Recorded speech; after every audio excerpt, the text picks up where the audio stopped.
ओम नारायणं नमस्कृत्य नरं चैव नरोत्तमं देवीं सरस्वतीं व्यासं ततो जयमुदीरयितं कं करोति भाषाळं पङ्गुलं भजते यत्कृपातमहं वन्दे परमानन्दमाधवं निगमकल्पतरोर्गलितं फलं सुखमुखादं तद्रवसंयुतं पिबत भागवतम् अर्षवालयमूर्षिकाभिभावकाः ॐ व्यासं वसिष्ठनप्तारं शक्तिपौत्रमकलभशं पराशरात्मनं वन्दे सुगतातं तपोनिधिं ओम व्यासाय विष्णुरूपाय व्यासरूपाय विष्णवे नमो ब्रह्मनिधये वासिष्ठाय नमो नमः ओम श्री परमात्मने नमः ओम नमो भगवते वासुदेवाय।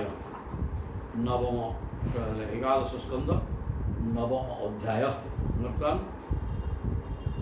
जदुराजा को अवधूत दत्तात्रेय कहते मु गुरु करी 24 भितर आमर 17 सरीरे आ 7 जन गुरु कथा अच्छी देखिए उठू आज कौन आरम्भ हो कौट सब 7 जन मात्र रही 24 रु 17 सरीगले। ब्राह्मण उवाच मान निजे भगवान दत्तात्रेय कहते परिग्रह दुखाय जद प्रियतम नृणां अनंतम सुखमाप्नोति तत् विद्वान् जस्तो किंचन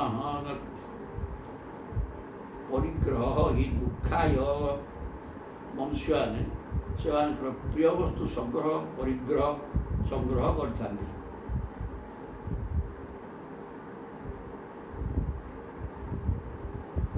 परिग्रह ने ग्रहण करवा प्रिय वस्तु खोजिक आनती ही दुखाय परिग्रह किंतु दुख पाई कारण से संग्रह परिग्रह ही से दुखर कारण हो जाए। जब जब प्रियतम नृणां किंतु से अकिंचन अपरिग्रही है से ही विद्वान जस्तु किंचन अपरिग्रह जे काट किसी ग्रहण करनी एवं जार किसी आवश्यकता न किंचन भगवत सत्ता भगवान को भगवान पाखे समर्पित भाव व्यतीत आउ कौन सांसारिक वस्तु आवश्यकता नहीं। ये प्रकार से अकिंचन नास्ति किंचन जस्य सह सांसारिक जिनस कि चिंतार विषय नुहे केवल ईश्वर को व्यतीत अन्य कौन चिंता नहीं किसी का नहीं परिग्रह दरकार नहीं। ये प्रकार स्थिति जे रहे से ही प्रकृत विद्वान से ही सुख भोग करे। आवश्यक गोटे प्रियतम वस्तु खोजिक आनिबा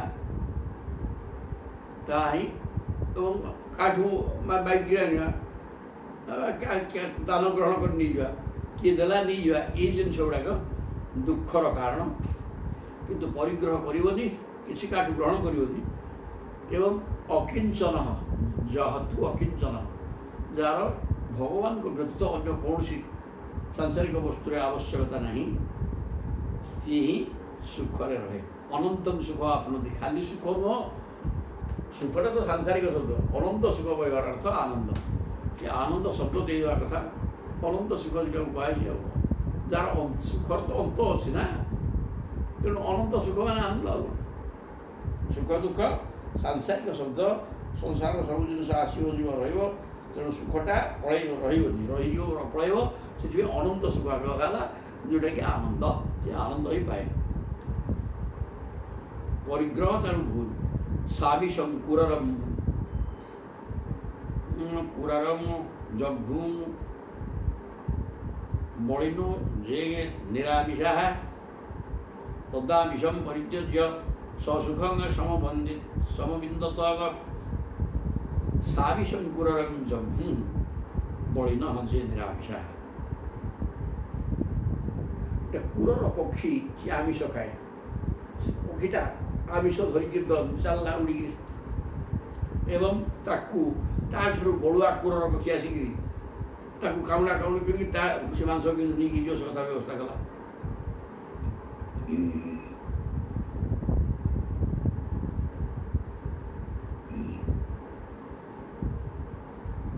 मांस धरिक सी मांस धरिक जा फल ଅନ୍ୟାନ୍ୟ ପକ୍ଷୀମାନେ ମାଂସ ଲୋଭୀ ତାକୁ ମାରିବା ପାଇଁ ପଠାଇଲେ, ତାକୁ ଆକ୍ରମଣ କରି ସେ ମାଂସ କେମିତି ଛଡ଼େଇକି ଦେବେ ସେ ବ୍ୟବସ୍ଥା କଲେ। କିନ୍ତୁ ଯେ ନିରାମିଷା ସେ ବିଚରା ମାଂସ ଖଣ୍ଡ ତଳକୁ ଫୋପାଡ଼ି ଦେଲା, ନିରାମିଷ ହେଇଗଲା। ତଦା ଆମିଷମ ପରିତ୍ୟଜ୍ୟ, ଯେତେବେଳେ ଆମିଷ ଟିକେ ଛାଡ଼ିଦେଲା ସେମାନଙ୍କ ଆକ୍ରମଣ ସେ ରକ୍ଷା ପାଇଗଲା। ସସୁଖମ, ଆମିଷ ପାଇଁ ହିଁ ତାକୁ ଆକ୍ରମଣ କରୁଥିଲେ, ଆମିଷ ଖଣ୍ଡେ ପାଇଁ ତାକୁ ଧରିକି ବୁଲିବା ଫଳରେ ଅନ୍ୟ ଆମିଷାସୀ ଜୀବ ଗୁଡ଼ାକ ତାକୁ ଆକ୍ରମଣ କଲେ। କିନ୍ତୁ ଆମିଷ ଖଣ୍ଡ ପରିତ୍ୟଜ୍ୟ ପରିତ୍ୟାଗ କରିଛନ୍ତି, ଆଉ ସେ ସୁଖ ପାଇଁ ଭୋଗିଲା। ଏଥିରୁ ଶିକ୍ଷା ମିଳିଗଲା ଯେ ସଂଗ୍ରହ ହିଁ ହେଉଛି ସବୁ ବିପଦର କାରଣ। ତେଣୁ ସଂଗ୍ରହ କରିବା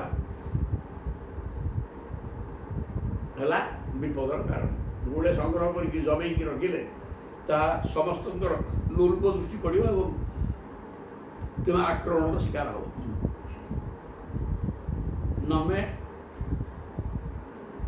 ମାନାବମାନଉସ୍ତେ ନ ଚିନ୍ତା ଗେହପୁତ୍ରିଣା ଆତ୍ମକ୍ରୀଡ଼ ଆତ୍ମରତି ବିଚରାମିହ ବାଳବତ। ମାନାବମାନଉ ତୁ ନ ଚିନ୍ତା ଗେହପୁତ୍ରିଣା। ଏଠି ତେଣୁ ସେ ମୁଁ କୁରର ପକ୍ଷୀଠାରୁ ଶିଖିଲି ଯେ ସଂଗ୍ରହ କଲେ ପାପ, ସଂଗ୍ରହ କଲେ ଅନ୍ୟମାନଙ୍କର ଖରାପ ନଜରରେ ତୁମେ ପଡ଼ିବ। ଅନ୍ୟମାନେ ଆକ୍ରମଣ କରି ତୁମକୁ ସବୁ ଜିନିଷ ନେବେ, ସେଠି ବି ଚେଷ୍ଟା କରିବେ। ତେଣୁ ସଦାବେଳେ ବଟି ଆଦାୟ କରିବାକୁ ମଧୁଆ ଭାବିବେ, କଳି କରିବେ, ଇତ୍ୟାଦି ଇତ୍ୟାଦି ସବୁ ଜୁଟିବ। ଆଉ ତେଣୁ ନ ମେ ମାନ ଅବମାନଉ, ମୋର ମାନ ସମ୍ମାନ କିଛି ନାହିଁ। ନ ଚିନ୍ତା ଗେହ ପୁତ୍ରିଣା, ଘର ପୁଅ ଝିଅ ସ୍ତ୍ରୀ ଏସବୁ କୌଣସି ଚିନ୍ତା ମୋର ନାହିଁ। ଆତ୍ମକ୍ରୀଡ଼ ଆତ୍ମରତି ବିଚରାମି, ତେଣୁ ମୁଁ ହେଉଛି ଜୀବାତ୍ମା, ପରମାତ୍ମାଙ୍କ ସହିତ ମୁଁ କ୍ରୀଡ଼ା କରୁଛି ଏବଂ ପରମାତ୍ମାଙ୍କ ଠାରେ ରତି ଭାବ ଏକାକାର ହେବାର ବ୍ୟବସ୍ଥା କରୁଛି। ଆତ୍ମାକୁ ପରମାତ୍ମା ସହିତ ମିଶେଇ ଏକାକାର ହେଇଯିବାର ବ୍ୟବସ୍ଥା ମୁଁ କରୁଛି।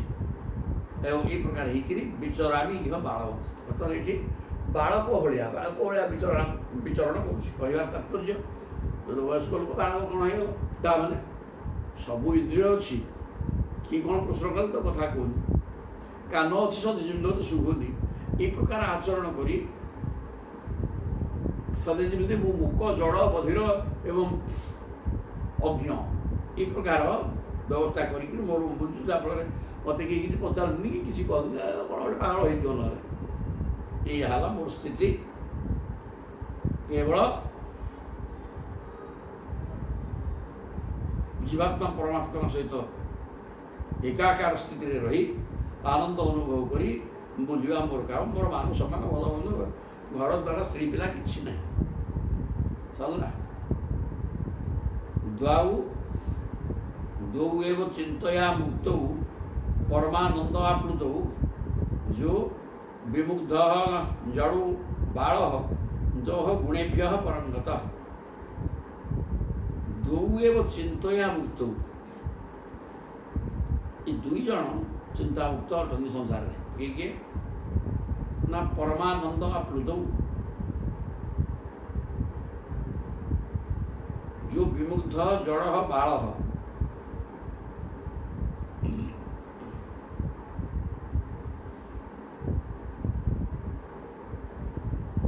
संसार दुई प्रकार व्यक्ति चिंता मुक्त से माने सरल अवध शिशु एवं गुणातीत पुरुष। परमानंद आप्लुत जे ब्रह्मानंद को अनुभव कर सदा सर्वदा ब्रह्मस्थिति रोचे एवं ब्रह्मानंद को अनुभव कर सी चिंता मुक्त। आए बालक भाया जी पिला जमी कि जापर पिलार इंद्रिय अच्छा किंतु इंद्रिय गुड़िक परिपक्व होनी, जहाँफल सब किसी जापर ना। ଆତ୍ମକ୍ରୀଡ଼ା ଆତ୍ମରତି ଯେ ବିମୁଗ୍ଧ ଜଡ଼ ଯିଏ ମୋହଗ୍ରସ୍ତ ଏବଂ ଜଡ଼ ସ୍ୱଭାବ ବାଳକ ଭଳିଆ ସିଏ ବାଳକ ଇନ୍ଦ୍ରିୟ ପରିପକ୍ୱ ହେଇନି, ତାର ଜ୍ଞାନ ପରିପକ୍ୱ ହେଇନି, ତେଣୁ ସିଏ କିଛି ଜାଣିପାରୁନି ସଂସାର କ'ଣ ବାଳକ। ଏବଂ ଆଉ ଜଣେ ପରମାନନ୍ଦ ଭଗବତ ପ୍ରେମରେ ଏ ପ୍ରକାର ଆନନ୍ଦ ଅନୁଭବ କରୁଛି, ସେ ଆନନ୍ଦ ବ୍ରହ୍ମସତ୍ତା ଅନୁଭବ କରୁଛି। ଇଏ ଦୁଇ ଜଣଙ୍କ ଏକା ଚିନ୍ତାମୁକ୍ତ। ଯିଏ ଗୁଣେଭ୍ୟ ପରଙ୍ଗତ ଯେଉଁମାନେ ତିନି ଗୁଣର ଊର୍ଦ୍ଧ୍ୱକୁ ଚାଲିଯାଇଛନ୍ତି, ଆନନ୍ଦ ଅନୁଭବ କରୁଛନ୍ତି ବ୍ରହ୍ମସତ୍ତାକୁ ଉପଲବ୍ଧି କରି ସେମାନେ, ଏବଂ ଆନନ୍ଦ ପ୍ରଭୁଙ୍କ ସହିତ ମିଶିକି ଆନନ୍ଦ ଅନୁଭବ କରୁଛନ୍ତି। ଆଉ ଯିଏ ଗୁଣାତୀତ, ଆଉ ଗୁଣାତୀତ ପୁରୁଷ ପରମାନନ୍ଦ ଆପ୍ଲୁତ। ଦି ଜଣ ବ୍ୟକ୍ତି ଏଠି ମୁକ୍ତ ଜୀବ, ଚିନ୍ତାମୁକ୍ତ, କେବଳ ଆନନ୍ଦରେ ବୁଡ଼ିକି ରହୁଛନ୍ତି, ପରମାନନ୍ଦ ଭିତରେ ବୁଡ଼ିକି ରହୁଛନ୍ତି ଦି ଜଣ ବ୍ୟକ୍ତି। ଦୁଇ ପ୍ରକାରର ବ୍ୟକ୍ତି, ଗୋଟେ ହେଲେ ବାଳକ, ଆଉ ଗୋଟେ ଛୋଟ ଛୋଟ ପିଲା ଗୁଡ଼ାକ। ସେମାନେ ସରଳ, କାରଣ ତାଙ୍କର ମାନ ଅପମାନ ଭଲ ମନ୍ଦ କୌଣସି ଜ୍ଞାନ କିଛି ନଥାଏ। ତେଣୁ ସେମାନେ ଆନନ୍ଦରେ ରହନ୍ତି। ଆଉ ଯେଉଁମାନେ ଗୁଣାତୀତ ପୁରୁଷ, ଇଏ ଦି ଜଣ ଚିନ୍ତାମୁକ୍ତ ଏବଂ ଆନନ୍ଦରେ ରହନ୍ତି। କହୁଛନ୍ତି କୁମାରୀ ଆତ୍ମାନ ଗୁଣାନାନମ ଗୃହମାଗତାନ ସ୍ୱୟଂ ତାନ୍ ଅରହ୍ୟାମାସ କ୍ୱାପି ଜାତିଷୁ ବନ୍ଧୁଷୁ। ଗୋଟେ ପରିବାର ଭିତରେ ଘରେ ଆଉ କେହି ନାହାନ୍ତି, ଝିଅଟା କେବଳ ଅଛି, କୁମାରୀ ଯୁବତୀ ଝିଅ। ତ୍ୱାତ୍ମାନ ବୃଣିନାନି, ଏବଂ ସେ ଝିଅ ଦେଖିବା ପାଇଁ ବଧୂ ରୂପରେ ନେବା ପାଇଁ ଘରକୁ କୁଳୁଆ ପଳାଇ ଆସିଲେ, ବନ୍ଧୁ ପଳାଇ ଆସିଲେ। ଦେଖିଲା କି ବାପା ମା ଭାଇ କେହି କୁଆଡ଼େ ନାହାନ୍ତି, ଖାଲି ଝିଅଟି ଘରେ ଅଛି, ତାକୁ ହିଁ ଦେଖିବା ପାଇଁ ସେ ଆସିଛନ୍ତି ବୋହୂ କରିକି ନେବେ। ଗୃହମାଗତାନ, ସେ କଲା କ'ଣ ଏ କଥା ଦେଖିକିରି ନା ସ୍ୱୟଂ ତାନ୍ ଅରହ୍ୟା, ସେ ନିଜେ ଯାଇକିରି ପାଣି ଦେଇ ଗୋଡ଼ ହାତ ଧୋଇ ତାଙ୍କୁ ଗାମୁଛା ଦେଇକି ପୋଷେଇଲା ବା ନିଜେ ପୋଷିଦେଲା, ତାଙ୍କୁ ଆସନ ଦେଇକି ବସେଇଲା କରିକିରି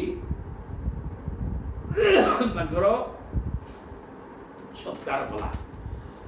ତେଷାଂ ଅବ୍ୟବହାରାର୍ଥମ୍ ଶାଳିନୀ ରହସ୍ୟ ପାର୍ଥିବ ଅବଘ୍ନନ୍ତ୍ୟା ପ୍ରକୋଷ୍ଠସ୍ଥା ଚକ୍ରୁ ଶଙ୍ଖା ସ୍ୱନ ମହତ୍। ତାପରେ ଘରେ ଖାଦ୍ୟ ପଦାର୍ଥ ବି କିଛି ନାହିଁ, ଧାନ କୁଟିଲେ ଚାଉଳ ହେଲେ ତାକୁ କ'ଣ କରିବ ଦିଏ ଖାଦ୍ୟ ପ୍ରସ୍ତୁତ।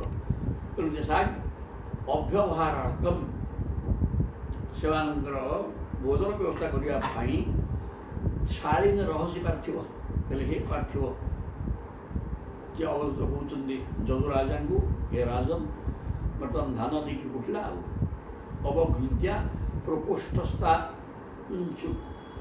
ଚକ୍ରୁ ଶଙ୍ଖା ସ୍ୱନ ମହତ୍। ହେମଦସ୍ତା ଯାହା କୁଟିଲା, ହାତରେ ଥିବା ଶଙ୍ଖା ସବୁ ଝଣ ଝଣ ଝଣ ଝଣ ହେଲା ହବ। ତେଣୁ ସେ କ'ଣ କଲା, ସା ତଜ୍ଜୁଗୁପ୍ସିତମ ମତ୍ୱା ମହତି ବେଳିତାଦତଃ ବଭଞ୍ଜ ଏକୈକଶଃ ଶଙ୍ଖାନ୍ ଦ୍ୱୌ ଦ୍ୱୌ ପାଣୌ ଅଶେଷୟତ୍। ଆଉ ଯେଉଁ ଗୁଡ଼େ ଲାଗିଥିଲା ଶଙ୍ଖା, ପରସ୍ପର ବାଡ଼ିଆ ପିଟା ହେଇକି ଜଣ ଜଣ ଜଣ ଜଣ ହେଲା। ତେଣୁ ସେ କ'ଣ କଲା, ତାକୁ ଭାରି ଯେଉଁ ଘୃଣା ଲାଗିଲା, କହିଲା କି କଥା, ଇଏ ଯେଉଁ ଅନୁସାରେ କୁଟୁଛି ଜଣ ଜଣ ଶବ୍ଦ ହେଉଛି, ଲୋକଗୁଡ଼ା ଭାବିବେ କ'ଣ ଏଇ ଘରେ ୟାର କିଛି ନାହିଁ, ଇଏ ଯାଇକି କ'ଣ ଧାନ କୁଟୁଛି, ଆସିକି ଦେଖିଦେବେ କ'ଣ କରିଦେବେ, ଭାବିବେ ଏଇଟା କ'ଣ ଧାନ କୁଟୁଛି କ'ଣ ଆସିକି, କାରଣ ଆଙ୍କ ଘରେ କିଛି ନାହିଁ, ଆଉ ଏଠି କ'ଣ ବଧୁ କରିବା ପଳେଇବେ, ମନେ ନାହିଁ। ତେଣୁକରି ସେ କ'ଣ କଲା, ତାକୁ ଖରାପ ଲାଗିଲା, ମତ୍ୱା ମହତି ବେଳିତା। ତେଣୁ ସେ ଲଜ୍ଜିତା ହେଲା, ଭଲ ଆଉ ଧୀରେ ଧୀରେ କୁଟି ଦେଇକି ମୁଁ କ'ଣ କରିଦେଲି ସିନା, ଆଉ ଇଏ ତ ଝଣ ଝଣ ହେଉଛି, ହବ କ'ଣ। ତେଣୁ ବଭଞ୍ଜ ଏକୈକଶଃ ଗୋଟି ଗୋଟିକି ଭାଙ୍ଗିଲା ଶଙ୍ଖା, ଭାଙ୍ଗିକିରି ଦି ହାତରେ ଦି ପଟ ରଖିଲା। ପନ୍ୟ ଅଶେଷୟତ୍, ଉଭୟୋପି ଅଭୂତ ଘୋଷ ଦିପଟ ରହିଲା ପାଖରୁ ମଧ୍ୟ ଶବ୍ଦ ବାହାରିଲା। ସେ ଯେଉଁ ବେଶୀ ଶବ୍ଦ ହେଉଥିଲା ନହେଲେ ମଧ୍ୟ ଟିକିଏ ଶବ୍ଦ ବାହାରିଲା। ଦିପଟ ହେଲେ ଦିଟା ବାଜି ଖଡ଼ ଖଡ଼ ହେଲା। ହି ଅବଘ୍ନତ୍ୟାସ୍ନ ଶଙ୍ଖୟୋ ତାପରେ କ'ଣ କଲା ହାତରୁ ଆଉ ପଟେ ପଟେ ଭାଙ୍ଗିଗଲା। ତତ୍ର ଏକମ୍ ନିରହୀତ ଅଧିକସ୍ମାନ୍ ନାଭବତ୍ ଧ୍ୱନି ହେଇକି ତେଣୁ ହାତରେ ଗୋଟେ ଗୋଟେ ପତ୍ର ଯେତେବେଳେ ରହିଲା ସେ କୁଟିଲା ଧାନ ଆଉ ଶବ୍ଦ ହେଲା ନାହିଁ। ତେଣୁ ଅନ୍ନ ଶିକ୍ଷଙ୍ଗିମମ୍ ତସ୍ୟା ତେଣୁ ତାଠାରୁ ମୁଁ ଶିକ୍ଷା ଲାଭ କଲି ଯେ ଉପଦେଶ ଅରିନ୍ଦମ हे अरिंदम शत्रु वीरक ये प्रकार कन्यार गतिविधि लक्ष्य करी मु शिखिली जे लोकान अनुचरण नीतान लोकतत्व विविच्छया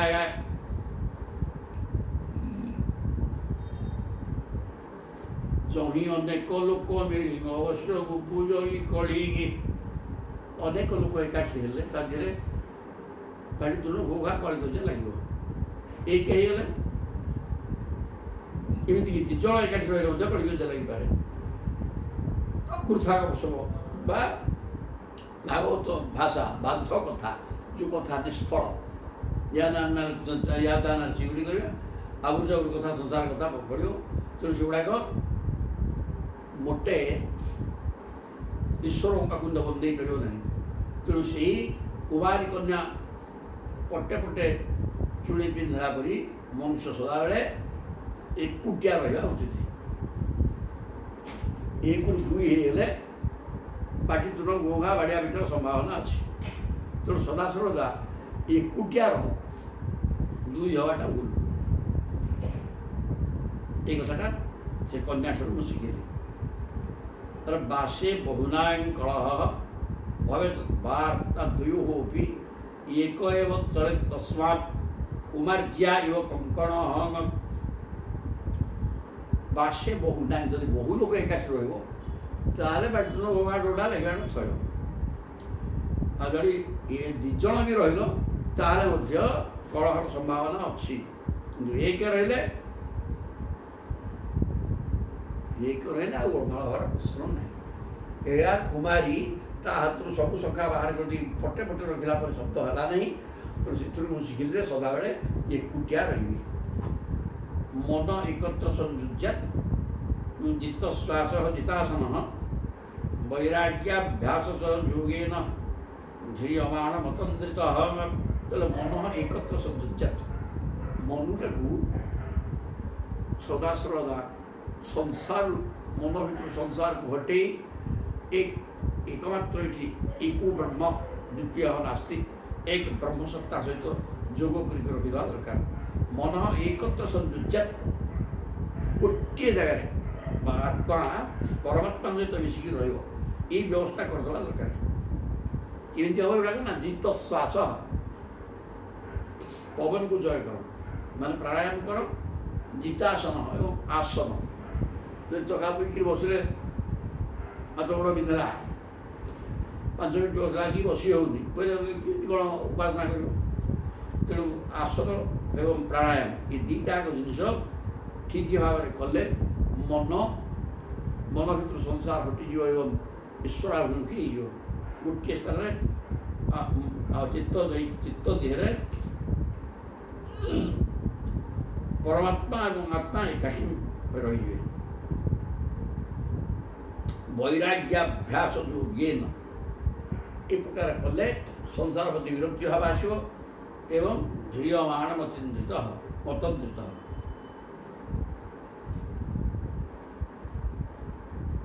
तंद्रा रहित हो भगवान को धरी पार लक्ष्य वस्तु लगेद आवश्यक वैराग्य आसव एवं संसार प्रति विरक्ति आसीगले ईश्वर प्रति आसक्ति बढ़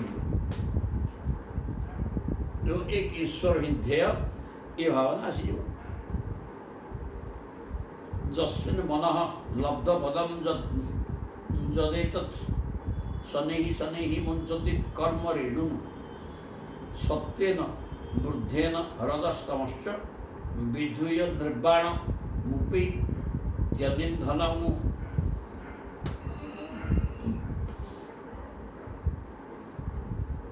କହିଲେ ମନ ପରମାନନ୍ଦ ସ୍ୱରୂପ ପରମାତ୍ମାଙ୍କ ଠାରେ ସ୍ଥିର ହେଇଗଲେ ଯସ୍ମିନ୍ ମନଃ ଲବ୍ଧ ପଦମ୍ ଯଦେତତ୍ ଶନୈଃ ଶନୈଃ ମୁଞ୍ଚତି କର୍ମ ରେଣୁଂ। ମନ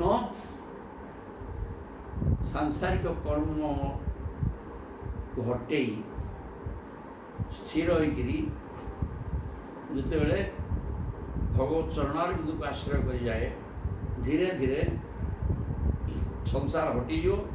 ସଂସାରକୁ ଧୀରେ ଧୀରେ ହଟେଇ ମନ ଭଗବାନଙ୍କ ପାଖରେ ଲଗେଇଲେ ସଂସାର ଆସ୍ତେ ଆସ୍ତେ ହଟିଯିବ। ମନ ଭଗବାନଙ୍କ ପାଖରେ ବେଶୀ ବେଶୀ ଲାଗିଯିବ।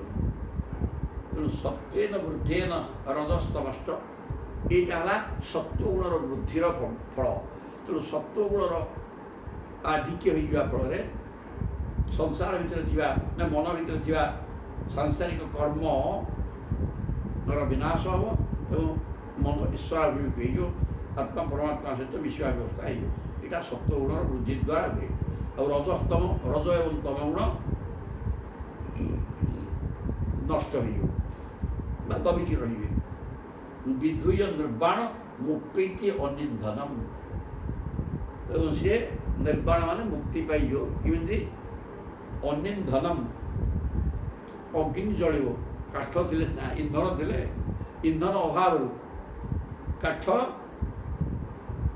ଇନ୍ଧନ ଅଭାବରୁ ଅଗ୍ନି ନିର୍ବାପିତ ହୋଇଗଲା ଭଳିଆ ବର୍ତ୍ତମାନ ମନ ଇନ୍ଦ୍ରିୟମାନଙ୍କୁ ସଂଯତ କରି ସଂସାରକୁ ଗ୍ରହଣ ନ କରିବାରୁ ସଂସାରକୁ ଗ୍ରହଣ କଲେ ମନ ଜଳିବ। କିନ୍ତୁ ସଂସାରକୁ ପରିତ୍ୟାଗ କରିଦେବା ଫଳରେ ଇନ୍ଧନ ଅଭାବ ହୋଇଗଲା। ଆଉ ଇନ୍ଦ୍ରିୟ ସବୁ ବିଷୟ ଗ୍ରହଣ କରେ। ସେ ବିଷୟ ଗୁଡ଼ାକ ହେଲା ଇନ୍ଧନ। ସେ ଯାଇକି ଜଳେଇବ ମନକୁ।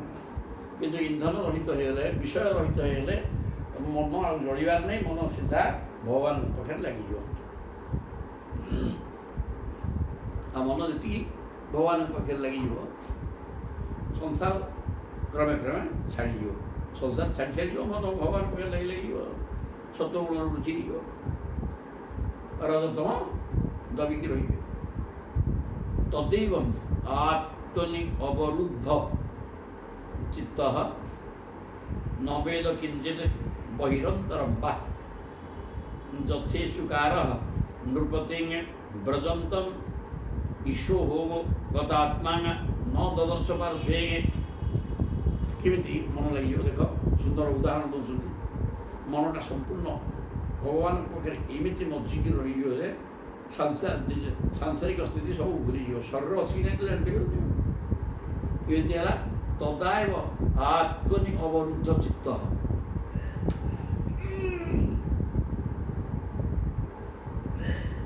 ତେଣୁ ଯାହାଙ୍କ ଚିତ୍ତ ଏପରି ଭାବରେ ଆତ୍ମାରେ ସ୍ଥିର ହୋଇଯାଏ, ଚିତ୍ତଟା ଆତ୍ମାରେ ସ୍ଥିର ହେଇଯିବ। ଚିତ୍ତ ମାନେ ମନ ମାନେ ଚଗଲାଟା ପାଉଟା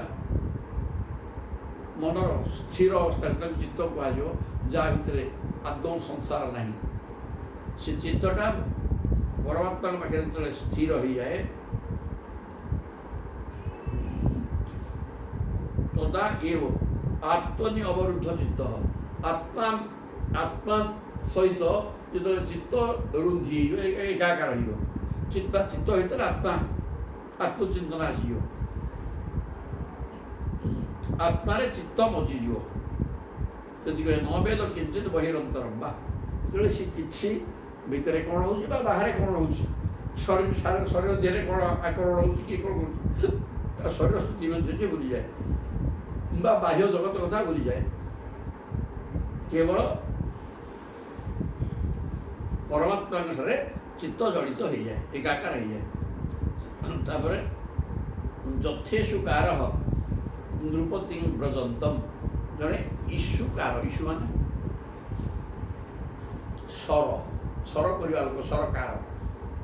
ଏ ସରକାର କହୁଛୁ ଆମେ ସରକାର, ସ୍ୱର ତିଆରି କରୁଥିବା ଲୋକଟା ପାଖରେ ଢୋଲ ବଜେଇକି ରଜା ଗଲେ କିନ୍ତୁ ସିଏ ଜାଣିବାର ନାହିଁ ସ୍ୱରଟା କେମିତି ଠିକ୍ ମୁଣ୍ଡ ହେବ, ସ୍ୱୀକାର କରିବାକୁ ସିଏ ଯିବ। ତେଣୁ ତାର ଲକ୍ଷ୍ୟଟା ଯଦି କର୍ମରେ ଲକ୍ଷ୍ୟ ଉତ୍ତମ ଭାବରେ ଲାଗିଯାଏ, ତୋ ପାଖରେ କିଏ ଗଲେ ଆସିଲେ ତମକୁ କିଛି ଜଣାପଡ଼ିବ ନାହିଁ। ଏ କଥା କହିବାର ତାତ୍ପର୍ଯ୍ୟ ସେ ପ୍ରକାର ତାହା ହେଲା ସ୍ଥିର ଭାବ। ସେ ପ୍ରକାର ସ୍ଥିରତା ଆସିଲେ ଭଗବାନ ମିଳିଯିବେ, କୌଣସି ଅସୁବିଧା ନାହିଁ। ମନଟା ଚିତ୍ତ ଯଦି ପରମାତ୍ମାଙ୍କ ପାଖରେ ସେ ପ୍ରକାର ସ୍ଥିର ହେଇକି ରହିବା, ସେ କ'ଣ ବାହାରେ ଷଡ଼ଯନ୍ତ୍ର ହେଉଛି ସେ ଅନୁଭବ କରିପାରିବ ନାହିଁ। ବିଷଉ ଗତାତ୍ମା ବ୍ରଜନ୍ତଂ ଇସବୁ ଗତାତ୍ମା ନ ଦଦର୍ଶ ପାରସ୍ମେ, ସେ ଇସୁଗତ ଆତ୍ମା ହେଇଯାଇଛି, ସ୍ୱରଗତ ଆତ୍ମା ଦ୍ୱାରା ହେଇଯାଇଛି। ମନଟା ସ୍ୱର ଭିତରେ ଏମିତି ବଞ୍ଚି ଯାଇଛି, ସେ ସ୍ୱର ବ୍ୟତୀତ ତା ପାଖରେ ଆଉ କ'ଣ ହେଉଛି ବାହ୍ୟ ଜଗତରେ ସେ ତାକୁ କିଛି ଅନୁଭବ କରିପାରୁନି। ଠିକ୍ ସେମିତି ଯଦି ଚିତ୍ତ ମାନେ ଶାନ୍ତ ମନ ହିଁ ଚିତ୍ତ, ଯାହା ଭିତରେ ସଂସାର ନାହିଁ, ସେ ପରମାତ୍ମାଙ୍କ ଠାରେ ଲାଗିଗଲା, ତାର କ'ଣ ଭିତରେ ବା ବାହାରେ ହେଉଛି ପ୍ରତିକ୍ରିୟା ସେ ତାକୁ ବୁଝିପାରେ ନାହିଁ। ଯେମିତି ସୁନ୍ଦର ଉଦାହରଣ ଦେଲେ ଜଣେ ସରକାର ମାନେ ସ୍ୱର ତିଆରି କରୁଥିବା ଲୋକଟା ସ୍ୱର ମୁନ କରିବାରେ ଏ ପ୍ରକାର ମଜି ଯାଇଛି ଯେ ତା ପାଖରେ ରାଜା ଯାଉଥିଲେ ମଧ୍ୟ ବାଦ୍ୟ ଫାଦ୍ୟ ବଜେଇକିରି ସେ ତାକୁ ଇସୁଗତ ଆତ୍ମା, ସେ ସ୍ୱର ଭିତରେ ତାର ଆତ୍ମା ଏମନ୍ତ ମଜି ଯାଇଛି, ସେ ରାଜା ଯାଉଥିବା ବେଳେ ତାକୁ ଅନୁଭବ କରିପାରିଲା ନାହିଁ, ଜାଣିପାରିଲା ନାହିଁ। ସେଇ ପ୍ରକାର ଏକାଗ୍ରତାର ସହ ଭଗବତ ଚିନ୍ତନ କଲେ ଭଗବାନ ମିଳିଯିବେ, ନହେଲେ ହବନି। ଏକ ଚାର୍ଯ୍ୟ ନିକେତ ସ୍ୟାତ୍ ଅପ୍ରମତ୍ତଃ ଗୁହାଶୟଃ ଅଲକ୍ଷ୍ୟମାଣ ଆଚାରୀ ମୁନି एको ଅଳ୍ପ ଭାଷଣ। ସାପର ଦୃଷ୍ଟାନ୍ତ ଦେଇ ସେ କହିଲେ, ଅର୍ଥାତ୍ ସାପ ଆସିଛନ୍ତି କି ଏକ ଚାର୍ଯ୍ୟ ନିକେତ ସ୍ୟାତ୍ ଅପ୍ରମତ୍ତ ଗୁହାଶୟ। ମୁନି ନିଜର ଗୋଷ୍ଠୀ ବା ମଣ୍ଡଳୀ ନଗଢ଼ି ଏକାକୀ ରହିବା ଉଚିତ। ଏକ ଚାର୍ଯ୍ୟ ନିକେତ, ଯିଏ ମନନଶୀଳ ତାହାକୁ ଭଗବତ ଚିନ୍ତନ କରିବା ଦରକାର। ସେ ସାଧକ କେବେ 3 ଜଣ 5 ଜଣଙ୍କୁ ଏକାଠି କରିକି ରହିବା କଥା ହେଇପାରିବ ନାହିଁ। ନିଜେ ଏକୁଟିଆ ରହିଲେ ସାଧନାଟା ସୁନ୍ଦର ଭାବରେ ଶୃଙ୍ଖଳିତ ଭାବରେ ହେବ, ଆଉ ଅଧିକା ଲୋକ ରହିଲେ ସାଧନା କହିଚା ହେବ। ତେଣୁ ଯିଏ ପ୍ରକୃତ ସଚ୍ଚା ସାଧକ ମୁନି ମନନଶୀଳ ସେ କେବେ ସ୍ୟାତ୍ ଅପ୍ରମତ୍ତ ଗୁହାଶୟ, ସେ କେବେ ହେଲେ କାହାକୁ ପାଖରେ ରଖିବନି, ନିଜେ ନିରୋଳାରେ ବସିକି ସାଧନା କରିବ। ବାସସ୍ଥାନ ପ୍ରତି ମମତା ରଖି ସାବଧାନ ହୋଇ ଏକାନ୍ତରେ ବା ପର୍ବତ କନ୍ଦରେ ରହିବା ଉଚିତ। ଗୁହାଶୟ, ସେ ପର୍ବତ ଗୁମ୍ଫାକୁ ଆଶ୍ରୟ କରି ରହିଯିବା ଦରକାର। ଘର ଭିତରେ ବସିକିରି ଆଉ 3 ଜଣ 5 ଜଣଙ୍କ ସହିତ ଉପାସନା କଲେ ଯେ ଉପାସନା ଠିକ୍ ହେଇପାରିବ ନାହିଁ। ତେଣୁ ଘର ସଂସାରକୁ ପରିତ୍ୟାଗ କରି ଯେ ପ୍ରକୃତିରେ ସାଧକ ମନନଶୀଳ ଗୁମ୍ଫାକୁ ଆଶ୍ରୟ କରିକି ରହିବ। ଅଲକ୍ଷ୍ୟମାଣ ଆଚାରୀ, ସେ ନିଜର ଆଚାର ବ୍ୟବହାର ଦ୍ୱାରା ନିଜକୁ ଅନ୍ୟମାନଙ୍କ ନିକଟରେ ପ୍ରକାଶିତ ନକରି ମିତଭାଷୀ ହୋଇ ରହିବା ଦରକାର। ଅଲକ୍ଷ୍ୟମାଣ ଆଚାରୀ, କୌଣସି ଆଚରଣ କ'ଣ ସାଧନା କରୁଛି କ'ଣ ନାହିଁ ଲୋକମାନଙ୍କ ସମକ୍ଷରେ ତାକୁ ଉପସ୍ଥାପନ କରିବା ଦରକାର ନାହିଁ।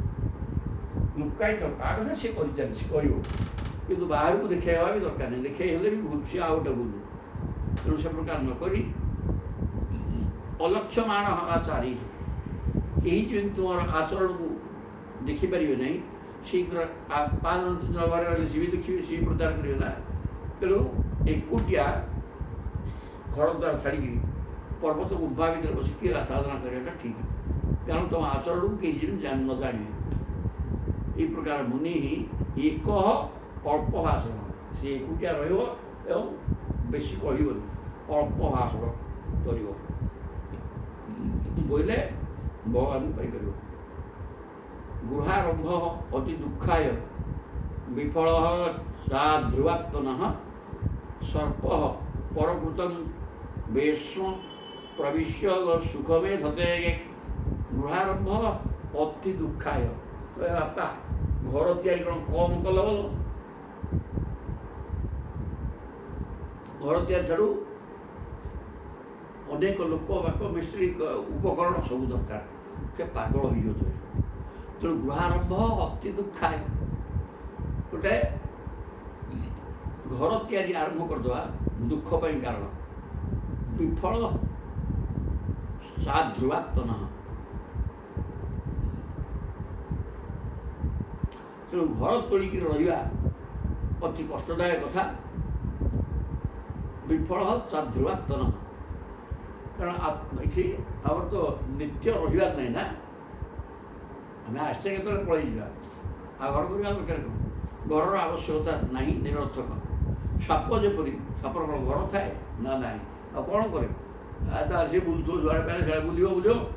କେତେବେଳେ ଗୋଟେ ମୂଷା ହାତ ଅଛି ପଶିଗଲା, ମୂଷା ଖାଇଲା, ତା ଭିତରେ କିଛି ସମୟ ରହିଲା, ପୁଣି କୁଆଡ଼େ ପଳେଇଲା, ସେ ଥାଏ କି ରହେନି। ଗୋଟେ ନିର୍ଦ୍ଦିଷ୍ଟ ଜାଗାରେ ରହିବା ସେ ବ୍ୟବସ୍ଥା ତା ପାଖରେ ନାହିଁ। ତେଣୁ ଆମର ମଧ୍ୟ ରହିବା ପାଇଁ ତ ଆମେ ଗୋଟେ ନିର୍ଦ୍ଦିଷ୍ଟ ସ୍ଥାନରେ ଦୀର୍ଘ ସମୟ ରହିବା ପାଇଁ ଆମେ ତିଆରି ହେଇନେ। ଆଜି ଅଛେ କାଲିକି ନଥିବା, ତେଣୁ ଗୁଡ଼େ ପଇସା ପତ୍ର ଖର୍ଚ୍ଚ କରି ଛଟପଟ ହେଇକିରି ଘର ତିଆରି କରିବା କାର୍ଯ୍ୟରେ ଲାଗିବା ଚଳିକିରି ବେକାର କାମ ନାହିଁ, ସେମିତି ଘର ନାହିଁ। କାହିଁକିନା ସର୍ପ ପରକୃତମ ବେଶ୍ମ, ସାପ କୌଣସି ନିଜ ଘର ତିଆରି କରେନି, ସେ ପର ବେଶ୍ମରେ ମୂଷା କରିଥିବା ଗାତରେ ପଶିଯାଏ। ପ୍ରବିଶ୍ୟ ସୁଖ ମେଧତେ, ତା ଭିତରେ ପଶିକିରି ତାର ସେ ସୁଖ ମାନେ ଖାଦ୍ୟକୁ ମୂଷା ଟିକେ ଖାଇବ, ତା ଭିତରେ ଆରାମରେ କିଛି ସମୟ ରହିଲା, ପୁଣି ଚାଲିଲା। ନହେଲେ ସଦାବେଳ ପାଇଁ ତା ଭିତରେ ବି ରହିବ, ଆସିକି କିଛି ଅସୁବିଧା ନାହିଁ। ଅନ୍ୟ ଜଣେ ଘର ତିଆରି କଲେ ତା ଭିତରେ ସିଏ ରହିଲା, ଏ ପ୍ରକାର କଥାଟା ଠିକ୍। ତେଣୁ ଘର ତିଆରି କରି ଅର୍ଥନାଶ, ଶାରୀରିକ ପୀଡ଼ା ଏବଂ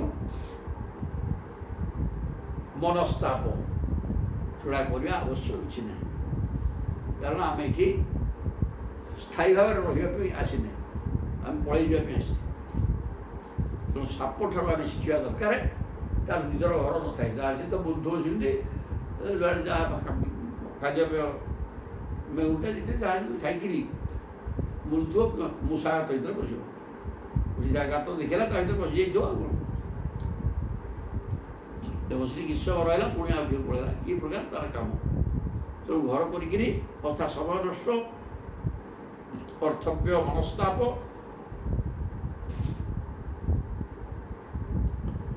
କଠିନ ପରିଶ୍ରମ, ଯନ୍ତ୍ରଣାଦାୟକ ବ୍ୟବସ୍ଥା ଭିତରେ ପସନ୍ଦ।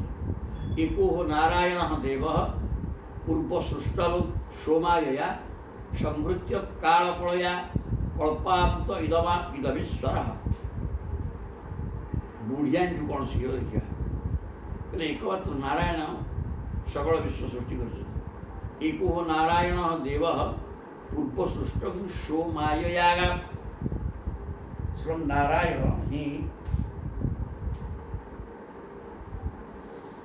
ସୋମାୟା, ନିଜ ଭିତରେ ଥିବା ନିଜର ବିରାଟ ଶକ୍ତି ମାୟା ଦ୍ୱାରା ସଂସାରକୁ ନିଜ ଭିତରେ ତିଆରି କରନ୍ତି। ମାଇକ ସଂସାର, ମାୟା ମାନେ ନାହିଁ। ସଂହୃତ୍ୟ କାଳକଳୟା, ସମୟ ହେଲା ପରେ ତାର ବିନାଶ ହେଇଯିବ, ମାୟା ରହିବନି। ଯିଏ ସୃଷ୍ଟି ହେଲା ତାର ବିନାଶ ନିଶ୍ଚିତ ଅଛି, ତେଣୁ ସମୟ ଆସିଗଲେ ତାର ବିନାଶ ବି ହେଇଯାଏ। ମାୟା ଦ୍ୱାରା ଜଗତକୁ ତିଆରି କରନ୍ତି, କେବଳ ନାରାୟଣ ହିଁ ମାୟାରେ ଜଗତକୁ ସୃଷ୍ଟି କରନ୍ତି ଏବଂ ତାର ବିନାଶ ମଧ୍ୟ ହୁଏ। ମହାକାଳ କବଳିତ ହୁଏ। କଳ୍ପାନ୍ତ ଇଦମୀଶ୍ୱର, କାଳ ଶକ୍ତି ଦ୍ୱାରା ସେ ହିଁ ଏହି ବିଶ୍ୱର ଉପସଂହାର ମଧ୍ୟ କରନ୍ତି। ଶ୍ରୀ ନାରାୟଣ ସଂସାରକୁ ସୃଷ୍ଟି କରନ୍ତି ଏବଂ ନିଜର କାଳ ଶକ୍ତି ଦ୍ୱାରା ସଂହାର ମଧ୍ୟ କରନ୍ତି।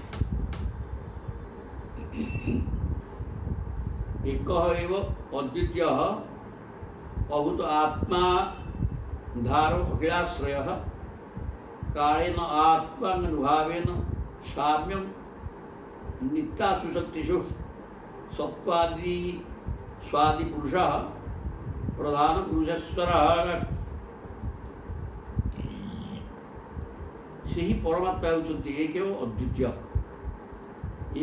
अद्वितीय अभूत आत्मा धीर अखिलाश्रय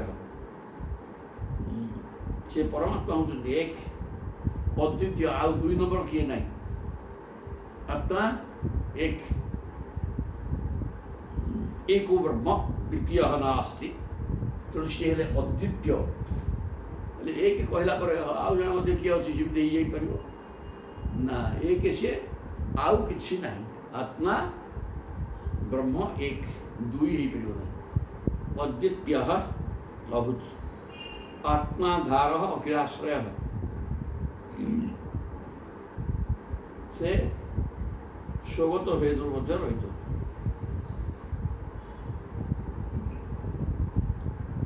स्वगत भेद रहित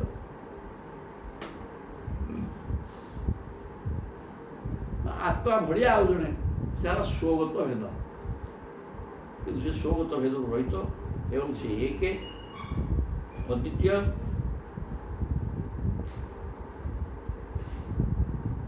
अखिलाश्रय एवं समस्त आश्रय हेले ब्रह्म पदार्थ परमात्मा परमात्मा समस्त आश्रय आश्रय कर जगत अच्छी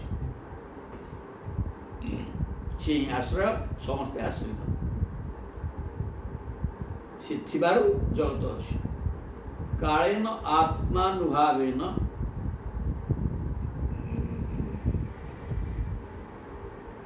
यहीपरि भाव से परमात्मा होउछन्ति अखंड अद्वितीय से सबुरी आश्रय से स्वयं निजर आधार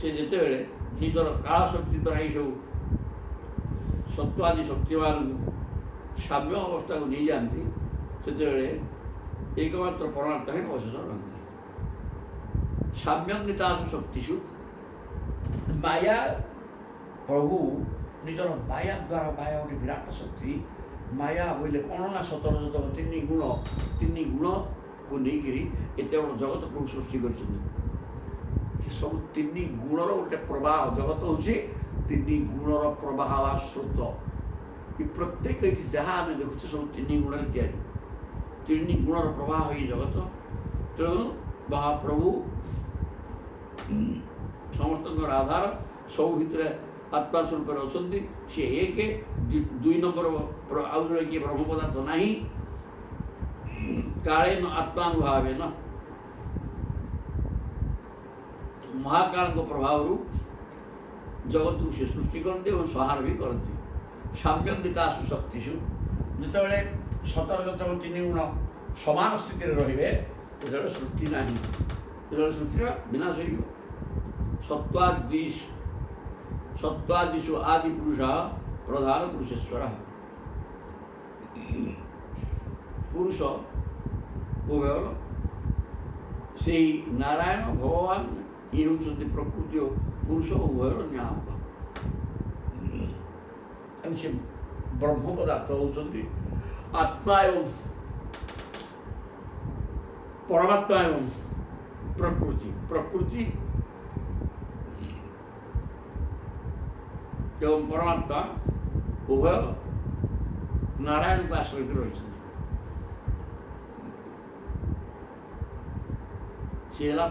प्रभु प्रधान पुरुष और ईश्वर आश्रय ब्रह्म पदार्थ आश्रय माया एवं परमात्मा एवं जोग माया उभय अच्छा प्रकृति पुरुष उभय अच्छा प्रधान मान प्रकृति पुरुष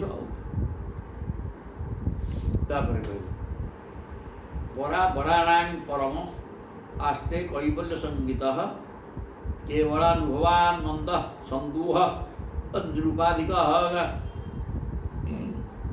पराबराणां परम से होती परम श्रेष्ठ से पर और अपरा उभय प्रकृतिर अतीत पराबराणां परम से परम पुरुष परमात्मा से परा प्रकृति और अपरा प्रकृतिर ऊर्ध्वे प्रकृति दी प्रकृतिटा परा एवं अपरा अपरियमिति स्वज्ञान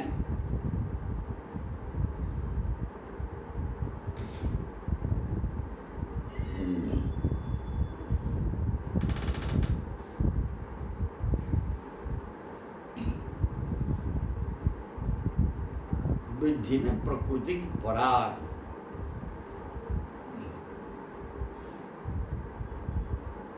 आठ अपरा प्रकृति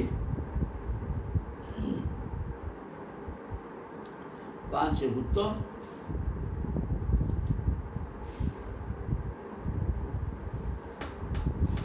मद बुद्धि अहंकार ये 8 है अपरा प्रकृति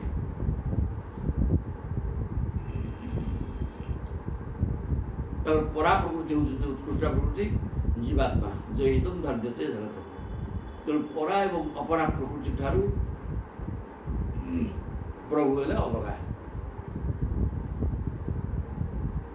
ये परम पुरुष परमात्मा से परा प्रकृति और अपरा प्रकृति दी भागरा परा प्रकृति अपरा प्रकृति उभय से ऊर्ध्वरे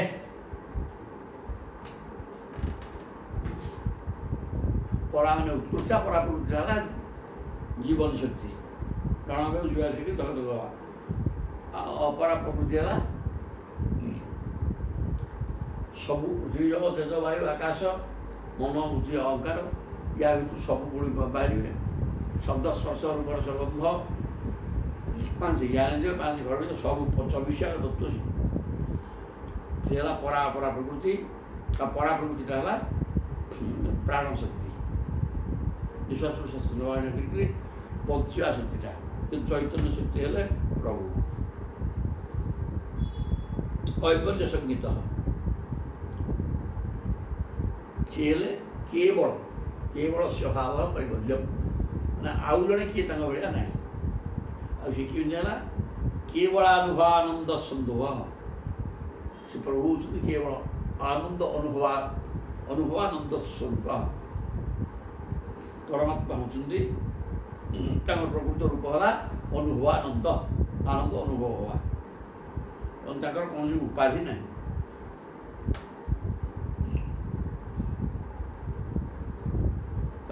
प्रकृतिर कौन उपाधि न था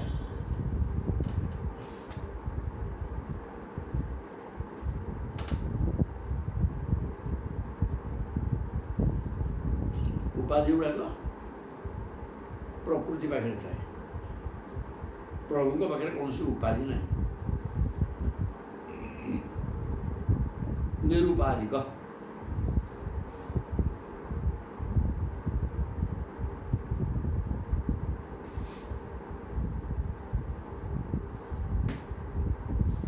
आनंद स्वरूप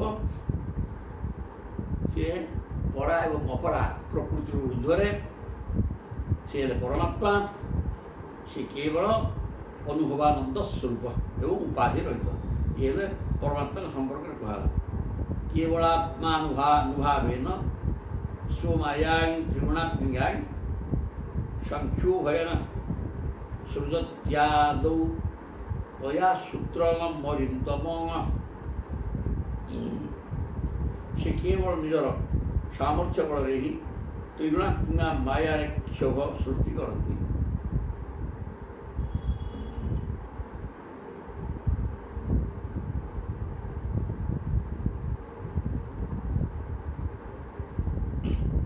केवलात्मानुभावेन प्रभु कौन कले से केवल निजर सामर्थ्य बल ही त्रिगुणात्मिका माया क्षोभ सृष्टि करती केवल आत्मानुभावेन स्वमायां त्रिगुणात्मिका प्रभु निजर विराट शक्ति है माया शक्ति से माया कहले कौन ना 3 गुण 17 तो निजर माया त्रिगुणात्मिका माया से माया को 3 गुण को क्षोभ सृष्टि करते ये महाकाल 3 गुण सम्य अवस्था रहिले से परमात्मा सहित मिसिकी था जिते परमात्मा अलग कर ब्रह्म सागर मिसिकी परमात्मा एवं प्रकृति दुई मिसी जाती जो 3 गुण साम्य एवं से ब्रह्म हो जाते ब्रह्म सहित भेद कले परमात्मा अलग करदे माया को अलग करदे सृष्टि करने इच्छा है बेले महाकाल प्रभाव से पुणी दुई पर संख्यु हो महाकाल कौन करेंगे से 3 गुण भर क्षोभ सृष्टि कर तारतम्य करेंगे सूर्यादौ तया सूत्र मरिंदम तेणु तारू सूत्रात्मा महत तत्व बाहर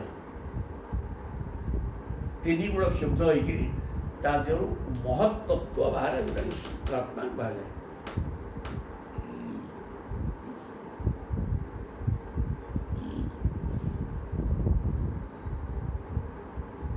आहु त्रिगुण व्यक्ति सृजंते विश्व तो मुखम दस्मिन् प्रोतमिदं विश्वम जेन संसरते पुमान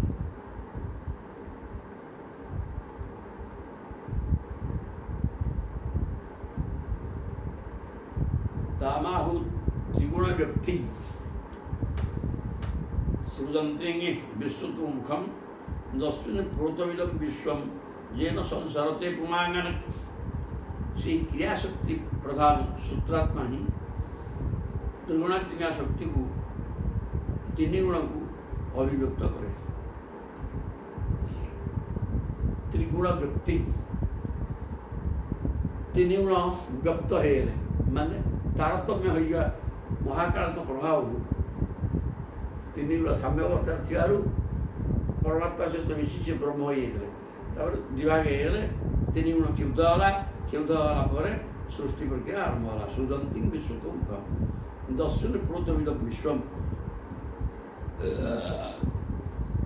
भाव में समस्त विश्व निर्माण करे समस्त विश्व व्याप्त एवं से व्याप्त हुई जीवात्मा अहम बुद्धि धरी संसार घूरी बुलूची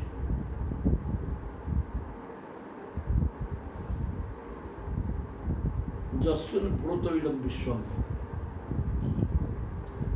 ता भीतर विश्वटा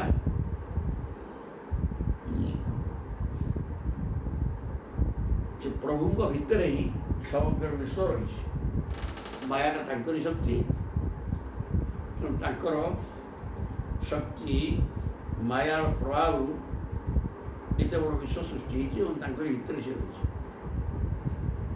जेन संसरते भगवान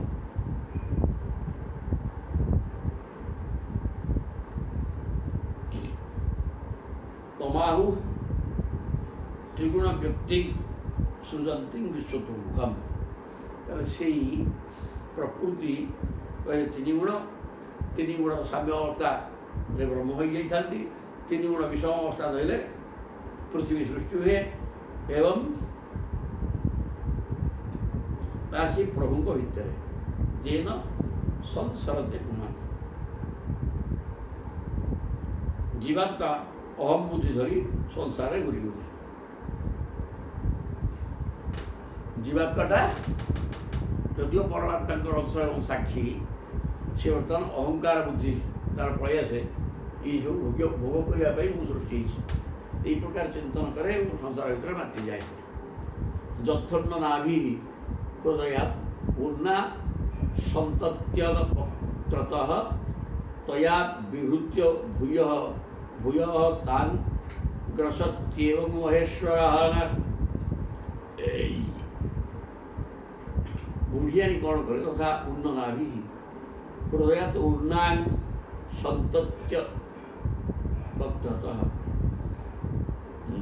बुढ़ियाटा निजर मुहर सूता बाहर करके गोटे जाल तैयारी करदिए तया दुर्हित्य भूयता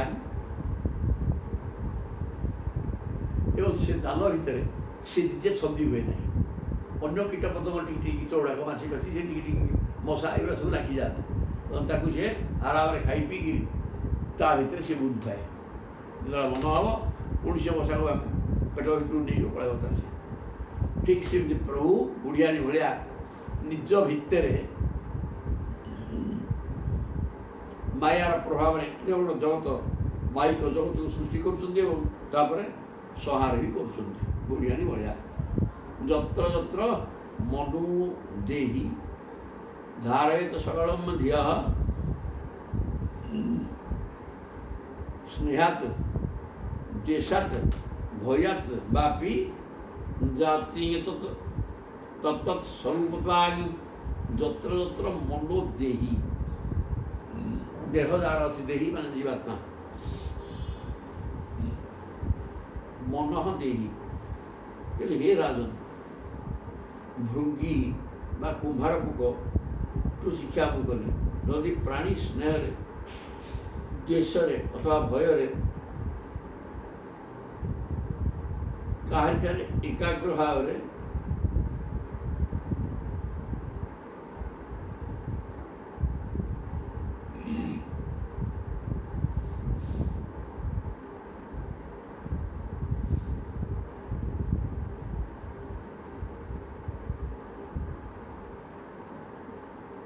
स्नेहात द्वेषात भयात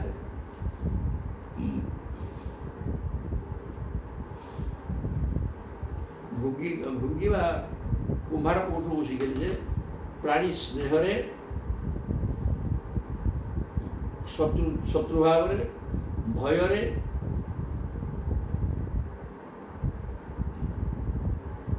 कहार एकाग्र भाव निजर मन लगाईदे तेरे से ताहारी पड़ी जाए कुम्भार पुक कौन कै अन्य कीटक को धरिकी हिनियाड़े ता बसा भर रखी मुह पाखे रही बाट बंद करके निजे बसिक रही गणगण हम तो सी गणगण शुणी शुणी भितर से मर से कुम्भार पुक कहीं जहाँ को देखिक शब्द जहाँ देखी शब्द शुणिक सी मर से रूप को धर ये गीता तत्व तो कीट पे संस्कृत ध्यान तेन प्रवेशितः जाति तत्संयता राजन पूर्वरूपम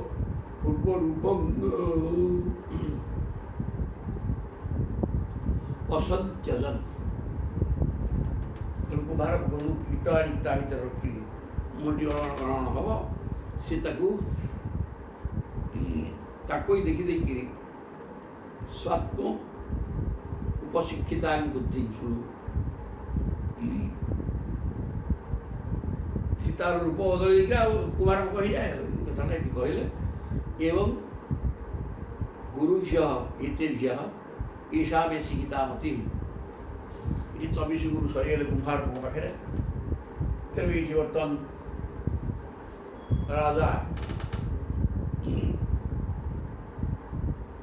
जदू को दत्तात्रेय भगवान कहते ये गुरु ये 24 गुरु कर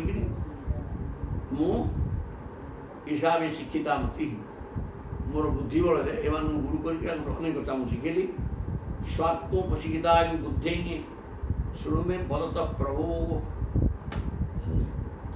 मो शरीर जो शिक्षा पाई ताहा कहूँ मन दे शुणु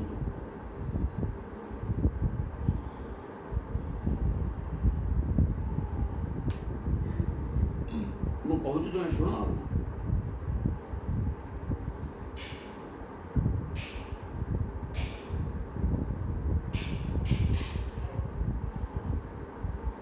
शरीर जो शिक्षा पाई ताहा कहूँ शुण स्वात्मोपशिक्षिता बुद्धि शुणु में बदत प्रभु 24 जन को गुरु करी अनेक कथा शिखी जो जहाँ शिखी मो बुद्धि बल से कथा कहू अच्छी शुणम देह गुरु मम विरक्ति विवेक हेतु बिभ्रत्स्न सत्व निधनं सततार्द्युदर्कं तत्त्वान्यनेन विमृशामि यथा तथापि पारक्य वेत्यवसितो विचरान्वसङ्गः देह गुरु मम मोर देह मध्य मोर गुरु। अच्छा विरक्ति विवेक हेतु कहीं गुरु ना विवेक एवं विरक्ति मोर सदेह गुरु। ये देह मत वैराग्य विवेक उपदेश दिए देहटा विरक्त वैराग्य एवं विवेक उपदेश दिए तेणु ये देह मध्य मोर गुरु। बिभ्रत सत्व निधनम एक कथा प्रसिद्ध जे देह हूँ जन्म मरणशील परिणाम देह सहित दुख ही लगी रही। बिभ्रत सत्व निधनम सततार्द्युदर्कम देह शरीरटा कौन शिखिली ना वैराग्य एवं विवेक। विभ्रत सत्व निधन ये शरीर सुनिश्चित दिन विनाश हो अच्छी माने शरीर आसला मैंने जीवाणु क्षय जन्म द्वारा अच्छी तार मृत्यु सुनिश्चित हम सततार्द्युदर्कम एवं सदा सर्वदा ये शरीर अच्छी माने जंत्रणा भोग बाध्य। शरीर पाइबाटा केवल दुख भोगापी दुखदायक एवं शरीर आसी माने मृत्यु जीव एवं केवल दुख भोग ये शरीर लाभर कार्य शरीर लाभर परिणाम। तत्त्वान्यनेन विमृशामि यथा तथापि तेणुक शरीर थिबा भितरे मु तत्त्व कथा को चिंता करी ये देह जो सबुठार बड़ लाभटी मिले ताहा ये देह ही आम परमात्मा चिंतन करूँ। तत्त्वान्यनेन विमृशामि यथा तथापि शरीरटा मल्लाटा आसी मर किंतु ये शरीर को गुरु कर देछि ये विरक्ति एवं वैराग्य एवं विवेक द्वारा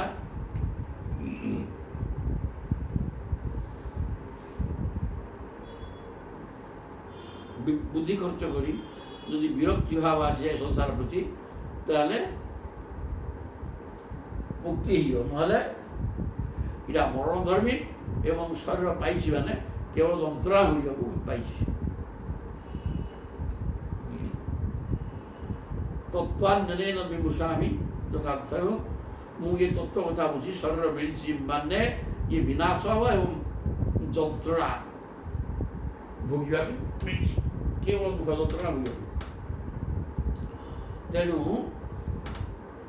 तत्व को विचार करी पारक्य मित्य मसितो विचरान्य संगान बिलुआ कुकुर खाइबे निसंदेह सर को बिलुआ कुकुर खाइबे तेणु यहाँ आमर नुहे अन्य मानकर ये शरीरटा आमर नुहे से देह प्रति असंग हो विचरण कर देह जो आज देहटा मरण धर्मी एवं जंत्रणा भोगिया भी मिली हेले ये देह को पाई जदि साधना करवा संसार प्रति विमुख हो ईश्वरानुगत हो संग रहित होकर प्रभु को चिंता कर बिलुआ कुकुर खाऊा ये देह पाई देह मध्यम भगवान को आम पाईगले संग रहित होकर सब किसी सार्थक होगा शरीर पाइबाटा ना शरीर विनाश हो जंत्रणादायक हो जायात नजार्थ पशुभृत्य गृहाप्त वर्गान उष्णाति जत प्रिय चिकीयर्षु तया वितन्नमि स्वान्ते सकृत ଶ୍ରମବରୁଦ୍ଧଧନସ୍ସ ଦେହଃ ସୃଷ୍ଟ୍ୱାସ୍ୟ ବୀଜମବଶୀଦତି ବୃକ୍ଷଧର୍ମାଣାଂ। କହିଲେ ଜାୟା ମାନେ ସ୍ତ୍ରୀ, ଆତ୍ମଜ ମାନେ ପୁଅ, ପୁତ୍ର କନ୍ୟା, ଅର୍ଥ ଟଙ୍କା ପଇସା, ପଶୁ କୁକୁର, କୁକୁର ପୋଷୁଛନ୍ତି ଆଉ ପ୍ରକୃତରେ ଏଇଟା ଗାଈ, ଘରେ ଗାଈ ରଖିବା କଥା, କୁକୁର ନୁହଁ, କିନ୍ତୁ କୁକୁର ସେବା ବର୍ତ୍ତମାନ ହେଲାଣି। ପଶୁ ଭୃତ୍ୟ ମାନେ ଚାକର ଚାକରାଣୀ, ଗୃହାପ୍ତ ବର୍ଗାନ୍ ଘର ଦ୍ୱାରା ବନ୍ଧୁବାନ୍ଧବ,